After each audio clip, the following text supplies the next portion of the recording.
El tema que paso a exponer es el de solo así se arregla el mundo. Tema que comprende estas dos partes. ¿Dónde radica el último porqué del malestar del mundo? ¿Y cuál es su única solución integral? Tema que al ser enunciado puede parecer un desvarío. ¿Es posible hablar, podrá decir alguno, de la última causa única del malestar del mundo actual y del único medio que puede solucionar el tan múltiple y complicado malestar que aqueja a la humanidad? Parecerá desvarío y pretensión delirante el tema propuesto, pero no lo es. No lo es. Antes bien, al contrario, si serenamente reflexionamos, aparecerá con intuitiva evidencia la trascendente realidad de que existe una única última causa del malestar actual del mundo y una única solución integral de ese malestar que tiene en trance de agonía de muerte al mundo en que vivimos. Por eso, ante la trascendencia del tema, os invito a reflexionar con tranquila serenidad. No es necesario que pierda el tiempo en demostrar que el mundo está mal, porque cuando se está a punto de naufragar en medio de una violenta tempestad, o se están experimentando las violentas sacudidas de un terremoto, no se necesitan discursos para que se caiga en la cuenta de lo mal que se está. Y el mundo actual está en medio del más huracanado temporal de odios, de antagonismos de clases, de ambiciones por la codicia de las riquezas, de pasiones de carne y de lujuria, de agresividad destructora, de poderíos estatales que anulan la personalidad humana, de rebeldías que acechan el momento oportuno para derrocar al adversario y de sed de placeres que sacien las tendencias animales. El mundo actual, indiscutiblemente, está mal. Pero nada se remedia con saber y sentir que el mundo está mal. Lo que interesa es conocer la causa última del por qué está mal, para intentar corregirla de ser ello posible. Como ante el paciente aquejado por una enfermedad, nadie se contenta con lamentarse que está mal. La cosa es llegar a conocer el porqué de ese mal, cuál es la causa de esa dolencia, para ver si se la puede remediar. Y entre las causas del malestar de un individuo enfermo, hay causas de ese malestar que son causas inmediatas. Está mal porque tiene muchos dolores. Está mal porque tiene una fiebre elevadísima. Por eso está mal. Pero si solo se atiende a remover esas causas inmediatas, a suprimir el dolor, a hacer bajar esa fiebre, en nada se ha modificado en lo esencial la dolencia del paciente. Ese quitar el dolor, ese bajar esa fiebre, no son sino paliativos que dejan intacta la causa de la que procede el dolor y la fiebre. Por eso, todo clínico que se precie de serlo intentará conocer la verdadera y última causa del porqué de la enfermedad del paciente. Y si llega a conocerla, dirigirá todos sus conocimientos y técnicas a suprimirla cuando ello le sea posible. Pues esta es exactamente la técnica que debemos de seguir para remediar el indudable malestar que aqueja al mundo actual. Hay causas inmediatas de ese malestar y ellas son múltiples. Causas inmediatas de ese malestar del mundo son, entre otras, las que ya hemos enumerado al describir el malestar del mundo. Los odios de clases y de naciones, el individualismo sórdido que reclama y exige derechos, mientras atropella los derechos de todos los demás, la rencorosa e implacable lucha de clases, la desigual repartición de las riquezas, el desenfreno de las pasiones, la desarticulación de la familia y la vida animal cifrada en el pasarlo bien en el momento presente.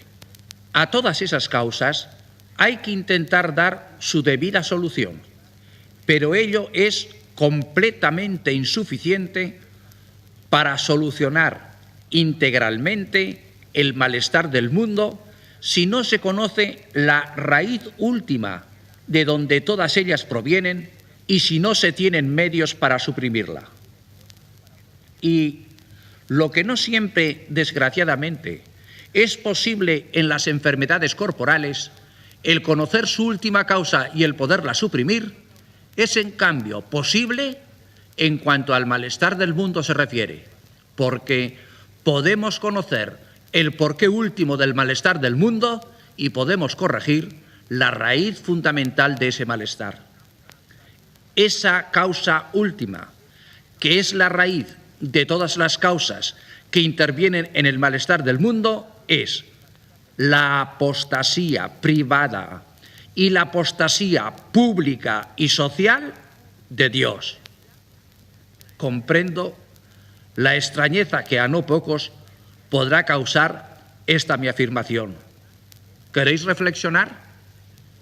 Ya desde fines del siglo XVIII se viene haciendo una campaña de ateísmo, primero burlonamente ridiculizadora de Dios y de la religión, más tarde pomposamente encubierta con alarde pseudocientífico, luego matizada de un olímpico desdén por el engreimiento de los avances y descubrimientos de la ciencia y de la técnica, y finalmente calculada y metódica, echando mano de todos los medios para borrar el nombre de Dios.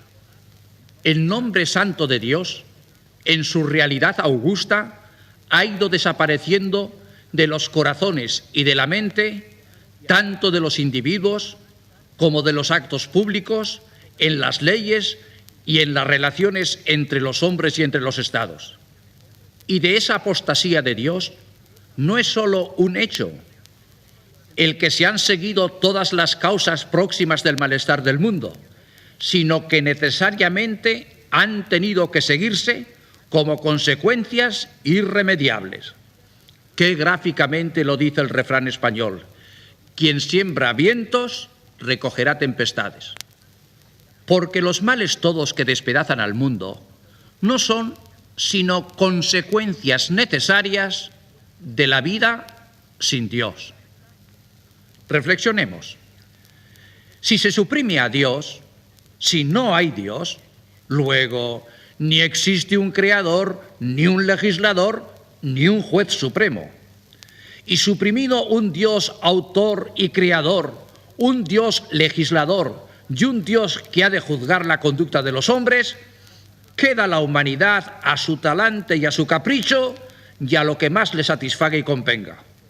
Son los hombres, de no existir Dios, los que a sí mismos se dan las leyes, y son los hombres los que determinan cuáles han de ser las normas que dirijan su conducta.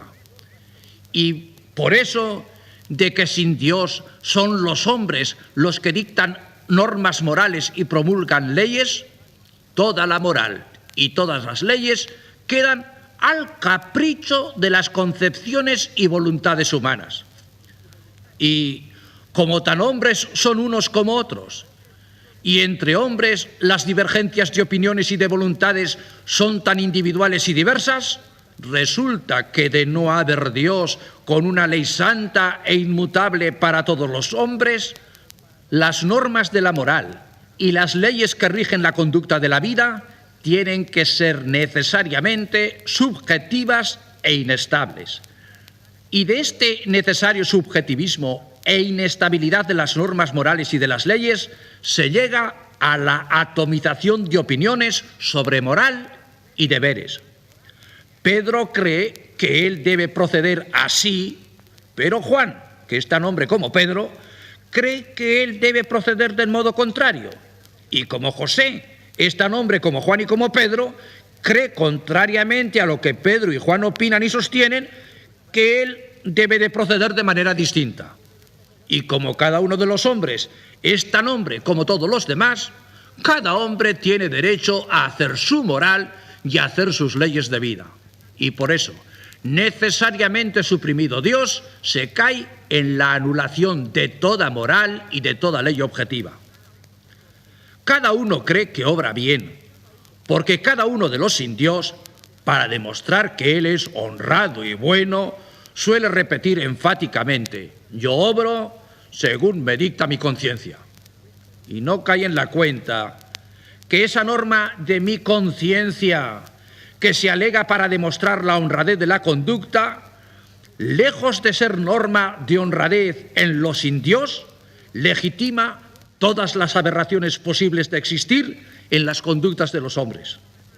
Porque si Pedro es honrado, porque es fiel a su mujer, porque así se lo dicta su propio parecer y conciencia, pueden haber otros muchos que no sean Pedro, a quienes les dicte su conciencia, que es también su propio parecer, que son unos necios y no se aprovechan de cuantas ocasiones de infidelidades se les presente, y por obrar conforme a ese su dictado de conciencia, resulta que sean tan honrados como Pedro. Y si Juan es honrado, al ser en sus negocios correcto y cuidadoso administrador, porque así se lo dicta su propio parecer y su propia conciencia, pueden haber muchísimos que no sean Juan, que les dicte su propio parecer y conciencia, que son unos imbéciles si no acaparan su fortuna por cualquier medio que no les deje al descubierto y comprometa. Y por consiguiente, sean tan honrados como Juan. Estos son dos ejemplos que pudieran multiplicarse extendiéndose a todas las actividades de la conducta humana. Negado Dios, y siendo solo el hombre el legislador de sus acciones, tan honrada es la esposa fiel y abnegada como la infiel y la meretriz. Tan honrado es el escrupuloso y recto en la administración del dinero como el estafador y el ladrón. Tan honrada es la hermana de la caridad que dedica su vida al servicio y cuidado del dolor y del desamparo, como un apache asesino y un degenerado. Todos creen que así pueden proceder, porque eliminado a Dios, no queda otra posible norma de conducta que ese yo obro como me parece, con lo cual se ha eliminado del mundo la honradez. Si se niega y se suprime a Dios, no se tiene por qué creer en la existencia de una vida futura. Y de no existir más vida que la presente, lo único lógico es el comamos y bebamos, que mañana moriremos. Lo lógico es el quererlo pasar bien aquí, en esta existencia terrena. De la apostasía de Dios, que entraña la negación de una vida futura, se sigue irremisiblemente el hambrear los goces de la vida, a todo trance. Y aquí precisamente radica una de las causas más universales del malestar del mundo. Todos quieren gozar de la vida, pero no todos la pueden gozar. Unos, muy pocos, logran gozarla saboreándola en el goce del bienestar terreno y de los placeres. Pero otros, los más, la ingente masa humana, no puede gozar de los placeres de la vida. Unos, muy pocos, gozan riendo en el festín de la vida. Otros, los más, gimen renegando de la vida y corroídos los corazones por el odio. Suprimido Dios, se comprende que todos los que no tienen más finalidad que la de gozar esta vida, intenten poseer esa llave de la felicidad terrena que es la riqueza. Y tras esa llave, que ni siquiera es llave para toda la felicidad de esta vida, corren alocados los hombres. Y esta sí que es la gran causa del malestar del mundo, porque se comprende que quienes tengan en su poder las riquezas no quieran soltar esa llave de parte de la felicidad terrena. Pero se comprende también que quienes no poseen la llave de las riquezas quieren a todo trance tenerla. Y aquí es donde nace el odio y antagonismo de clases y de naciones que así atormenta y dilacera a la humanidad. y de esa lucha de clases con odio reconcentrado se viene a caer irremediablemente en la opresión del más fuerte. El que tenga más fuerza para imponerse, ese es el que triunfa. Esta es la tristísima consecuencia lógicamente necesaria de la apostasía de Dios, el triunfo del que más fuerza bruta tenga para aplastar al competidor en la posesión de la riqueza y en el poderío terreno y en el goce de la vida. Este es el trágico momento actual de la historia. Si no se admite a Dios y por consiguiente no se admite su ley, ni se temen sus sanciones, tiene de modo irremediable que entrar en putrefacción moral la familia y el matrimonio. Fidelidad conyugal, indisolubilidad del matrimonio. ¿Para qué y por qué? Será si ello les place y les conviene a los contrayentes. Pero si ni les place ni les conviene, ¿de dónde pueden venir las normas objetivas e inmutables que protejan la fidelidad en el matrimonio y su indisolubilidad? Si se suprime a Dios y con ello su moral objetiva y legítimamente obligatoria, se cuartea el sillar básico de la sociedad, que es la familia. Hijos, ¿para qué y por qué? Se los tendrá si es que a los esposos les conviene tenerlos. Pero, ¿y si no les conviene? ¿De dónde, suprimiendo Dios, pueden hacer una norma que les impida evitarlos? Y como los hijos, en el plan de los indios, son no pocas veces carga pesada por los cuidados que traen consigo y por lo que gravan y pesan en el presupuesto familiar, hijos, ¿por qué y para qué? Y sin fidelidad conyugal y sin hijos ya no puede existir la familia. Existirá la infraanimalidad legalizada, que es la destrucción de toda familia. Si se niega a Dios, caen en la ridiculez más estúpida las tan cacareadas frases de fraternidad, igualdad y libertad. Porque si se suprime a Dios, ¿qué sentido pueden tener esas tres augustas palabras? Fraternidad, ¿en qué? Vaya uno a saber de qué pareja de monos ancestrales proviene cada hombre. Igualdad, ¿en qué? Si unos son gordos y otros son flacos, si unos son listos y otros son tontos, si unos son sanos y otros son enfermos, si unos son ricos y otros son pobres, si unos son blancos y otros son negros y otros amarillos y otros cobrizos. ¿Libertad? ¿En qué? Si cada día se va estrechando más el círculo que atenaza la libertad y aun a las cosas legítimamente opinables, por ser de aquellas que dejó Dios a la libre opinión y disputa de los hombres, se las pone mordaza para reducirlas al silencio y se ejerce sobre ellas la coacción y violenta represión para ahogarlas y extirparlas si ello fuera posible. Mientras que, admitido Dios, tienen el más sublime y real sentido esas tres palabras: fraternidad, igualdad y libertad. Fraternidad humana, porque todos tenemos por Padre a Dios, autor de nuestra existencia, y premio allá, en esa casa de la eternidad, a la que de su parte nos tiene destinados a todos los hombres. Igualdad humana, admitido Dios, porque ante Él no cuentan las diferencias sociales, ni de cultura, ni de dinero, sino que todos por igual somos sus hijos y estamos destinados al mismo fin de gozarle eternamente. Libertad humana para quien admite a Dios, libertad humana que es el don humano por excelencia, porque la tienen por igual todos los hombres, de toda raza y cultura y de toda posición social, y del buen o mal uso que se haga de ella, de la libertad humana, depende la suprema felicidad de los hombres. Para el hombre que serenamente reflexione, salta a la vista que de la apostasía individual, familiar, social y nacional de Dios nacen necesariamente los males todos que así dilaceran y torturan al mundo actual.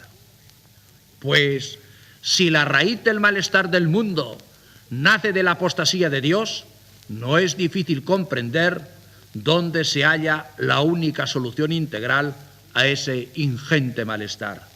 Sobre este tema trato en la siguiente conferencia.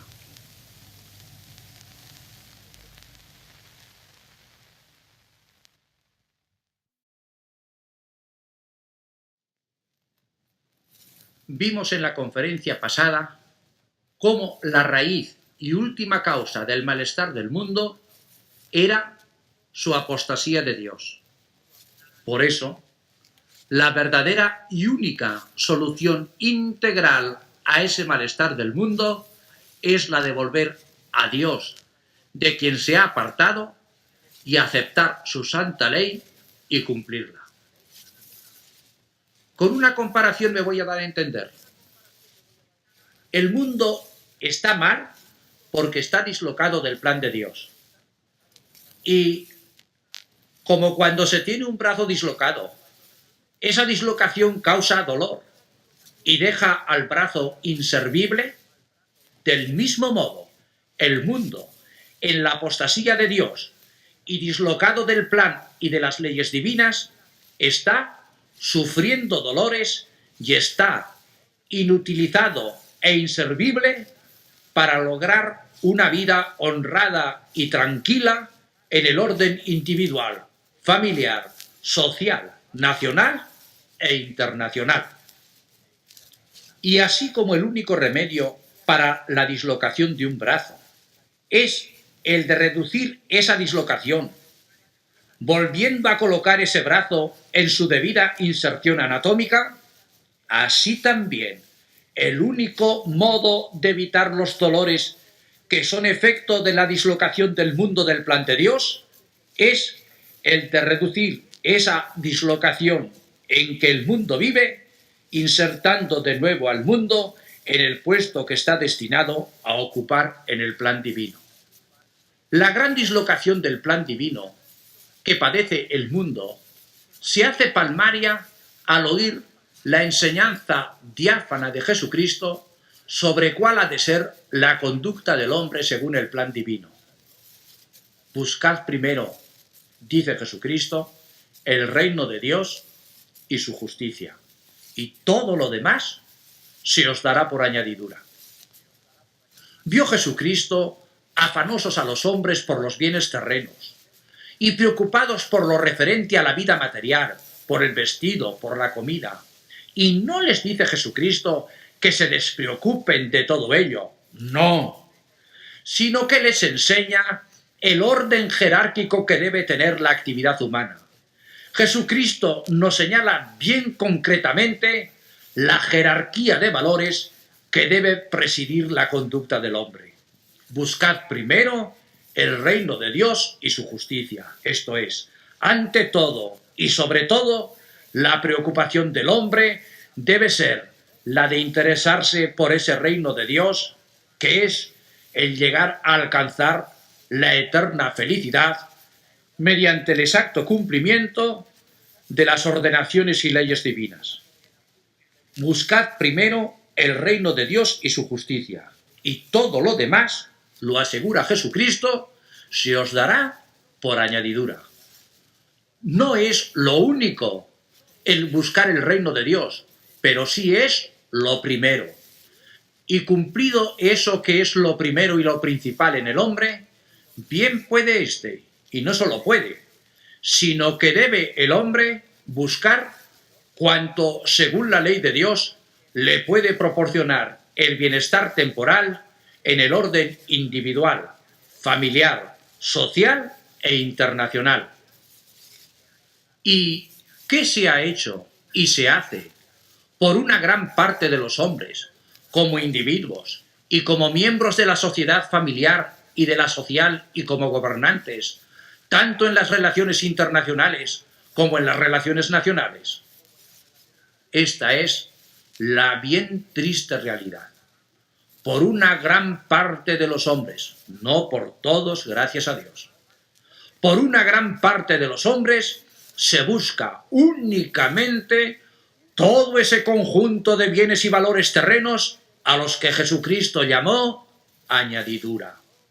Ya hubiera sido manifiesta dislocación del plan divino el que los hombres hubieran invertido la jerarquía de valores propuesta por Jesucristo, buscando primero los valores y bienes terrenos y luego los referentes a Dios y a la vida sobrenatural del alma. Pero es aún mayor la dislocación que ha sufrido la vida de tantos hombres al buscar solamente los bienes terrenos sin preocuparse para nada de lo referente al reino de Dios, ni de la conducta que en entera justicia estamos todos obligados a observar con Dios nuestro Padre. Y todavía aún se acentúa más y se agrava más la dislocación del plan de Dios que en su conducta tienen tantos hombres, cuando no solo no se preocupan y suprimen el atender al reino de Dios y su justicia, sino que en su actuación individual, familiar, social y estatal, obran de modo abiertamente contrario a lo que exige la ley de Dios y el orden sobrenatural. De esa dislocación en que se vive del plan de Dios, nacen como de última causa todos los males que aquejan al mundo. De ahí la necesidad absoluta, para que se recupere el bienestar tan ansiado del mundo, de reducir esa tan rebelde dislocación. Veamos cómo en el retorno a Dios y en el cumplir por todos, individuos, familia, sociedad y naciones, lo ordenado por Dios, está el secreto de la humana felicidad. De modo bien claro y en ocasión bien llamativa, dejó Jesucristo diáfanamente expresada la fórmula infalible en la que se encierra el secreto de la felicidad. Acababa Jesucristo de responder a las argucias de sus enemigos, dejándoles cortados y sin palabra, cuando una mujer del pueblo, entusiasmada por aquella manera tan sencilla como definitiva, con que Jesucristo confundió a sus adversarios, prorrumpió sin poderse contener en este piropo de nítido sabor oriental. Bienaventurado el vientre que te llevó y los pechos que te amamantaron. Era el gran elogio que la mujer pueblerina oriental hacía de María Santísima, la Madre de Jesucristo. Pero éste, en cuanto acabó de oír ese desahogo de la buena mujer, dicho con toda la simplicidad de su alma y con todo el afecto de su corazón, replicó instantáneamente con una respuesta que era como para desconcertar. ¿Qué estás diciendo, mujer?, le dijo Jesucristo. ¿Que son bienaventurados el vientre que me llevó y los pechos que me amamantaron? Pues en verdad te digo que bienaventurados son los que oyen la voz de Dios y cumplen lo que ella ordena y manda. A primera vista, y juzgando sin reflexión, pudiera creerse que Jesucristo no estimaba tanto a su madre, que es la que en su seno le llevó y cuyos pechos le amamantaron. Pero reflexionando, se ve con claridad que en esa respuesta Jesucristo hace el elogio más grande de su madre. La mujer oriental se refería en su alabanza a la madre de Jesús en cuanto a su madre corporal, la que le llevó en su seno y le amamantó en sus pechos. Y cierto que es única y grande la dignidad de María por ser la madre de Jesucristo, el Hijo de Dios, que tomó carne en su seno. Pero mayor aún es la dignidad de María por ser la mujer que más oyó y mejor practicó la voz de Dios, por haber sido la más fiel cumplidora de la voluntad santísima de Dios. Por eso, María, más que por solo la maternidad material, es la pura criatura más bienaventurada. Pues así sucedería al mundo si oyese y pusiese en práctica lo mandado por Dios. Sería bienaventurado y feliz.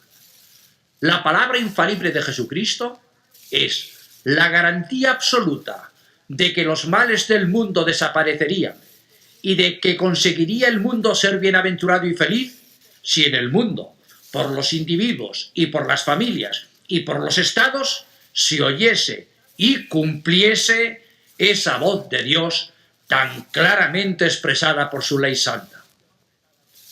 Aun los hombres no creyentes, si serenamente reflexionasen, verían que así tendría necesariamente que suceder al mundo si en él se oyese y cumpliese la santa ley de Dios.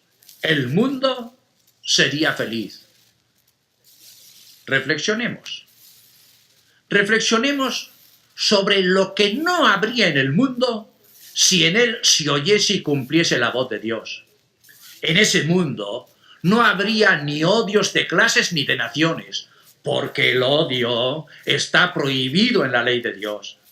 En ese mundo no habría ese sórdido individualismo que atropella los derechos de todos los demás por conseguir a todo trance el triunfo y el propio bienestar, porque ese egoísmo sórdido está prohibido en la ley de Dios. En ese mundo no existiría la gran desigualdad en la repartición de las riquezas causadas por las injusticias sociales, porque las injusticias sociales están prohibidas en la ley de Dios. En ese mundo no habría el desenfreno de las pasiones que traen como consecuencia la vida de lujuria y de animalidad y de crímenes y de robos, porque ese desenfreno de las pasiones está prohibido en la ley de Dios.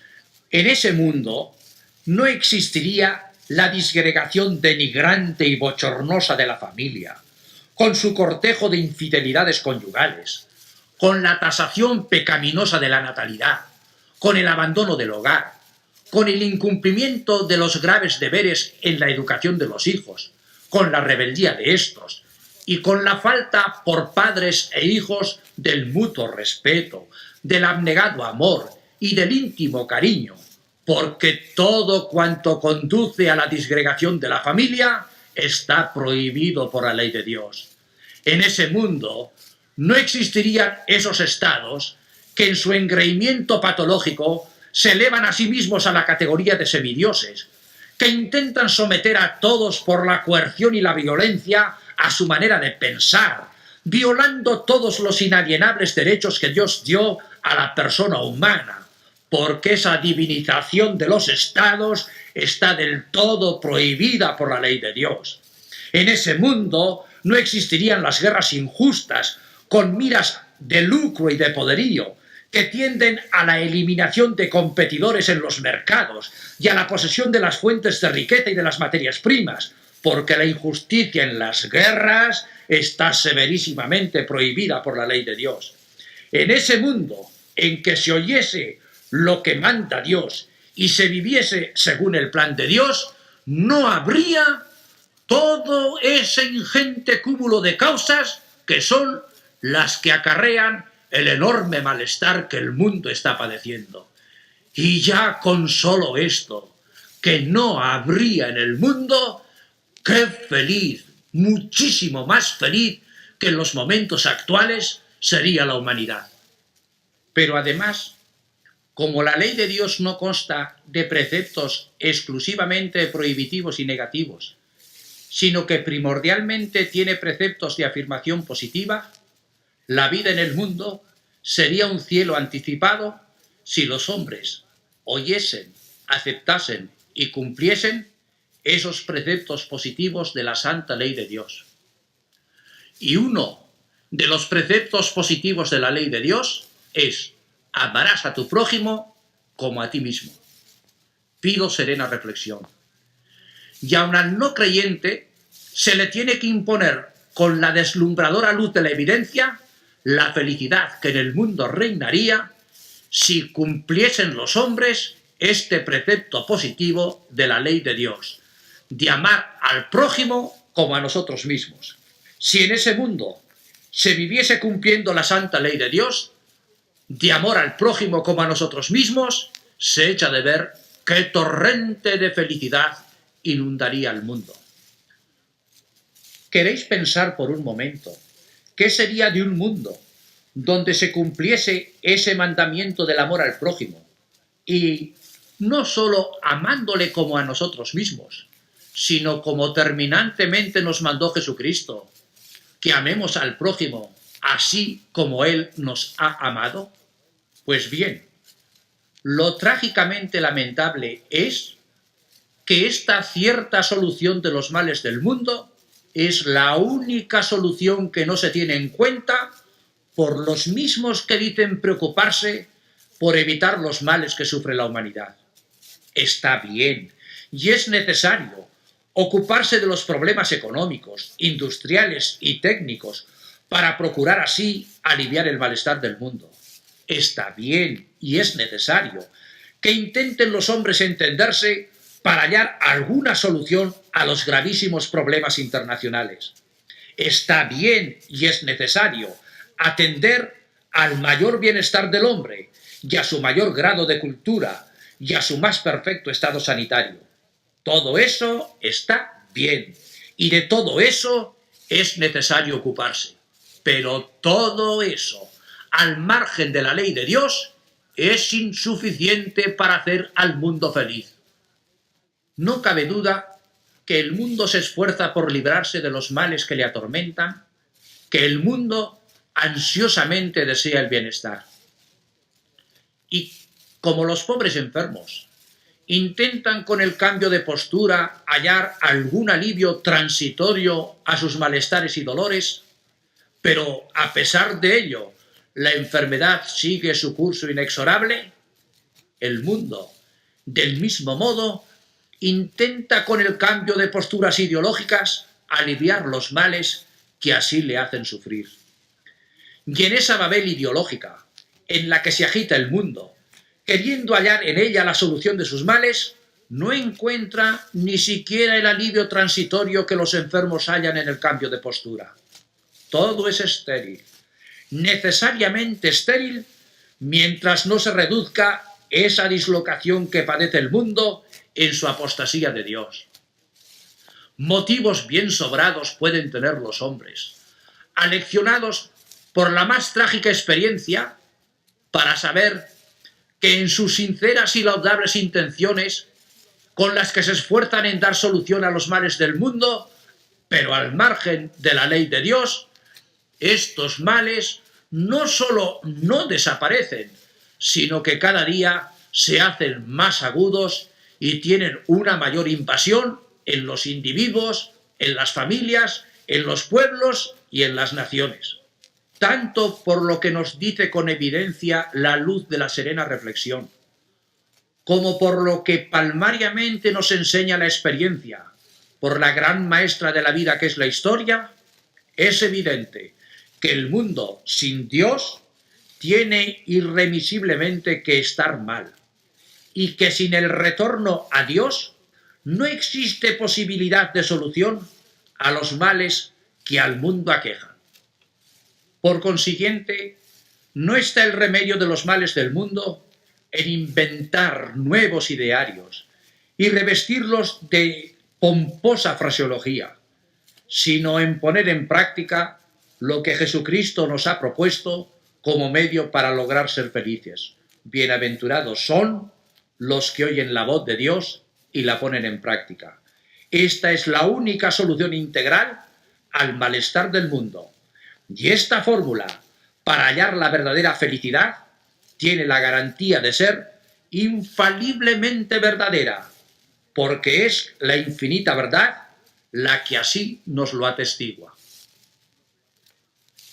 Nos refiere el Evangelio cómo un día Jesucristo, al ver a Jerusalén, se conmovió y se echó a llorar ante la ceguera y obstinación de aquella ciudad a la que quiso salvar y a la que con frase tiernísima de Jesucristo quiso cobijarla y protegerla como la gallina cobija debajo de sus alas a sus polluelos.